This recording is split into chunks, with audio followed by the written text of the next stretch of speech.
આમ એમ તો લાગતું નહોતું કે હાથ છે મારા. શું તકલીફ હતી કહેશો તમને જરા?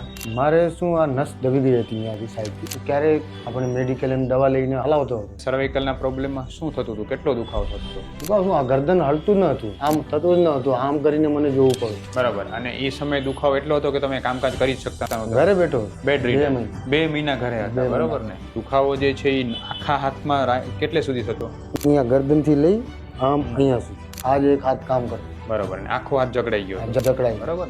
એટલો બધો ખાલી ચડી ગઈ હતી? ખાલી જડી ગઈ હતી. રાત્રે સુવા ઉઠવા બેસવામાં કઈ રીતે તકલીફ થતી? એક બાજુ કરીને આમ મૂકીને પછી હાલી જાય. કામકાજ કરવામાં બહુ તકલીફ? તો બંધ જ હતું. દુખાવાની ગોળી ખાવ તો રાહત થતી હતી કે નથી થતી? કાંઈ રાહત નહીં. પછી તમે જ્યારે મારી પાસે આવ્યા, આપણે જે છે ટ્રીટમેન્ટ કરી, બરાબર છે, બસ્તી સારવાર કરીને રેગ્યુલર જે છે એ આપણે ટ્રીટમેન્ટ કરી. એમાં 90% તો એ દવા મારે 15 દિવસમાં મારે શૂટ કરવા લાગી. તો તમને કેટલા દિવસની દવામાં પૂરો આરામ થવાનો શરૂ થઈ ગયો? એમ તો 15-20 દિવસમાં આરામ થઈ ગયો હતો. હવે બધું કમ્પ્લીટ છે, ક્યાંય દર્દ હોય ક્યાંય. વધુ માહિતી માટે નીચે આપેલા વોટ્સએપ બટન ઉપર ક્લિક કરી અમને મેસેજ કરો.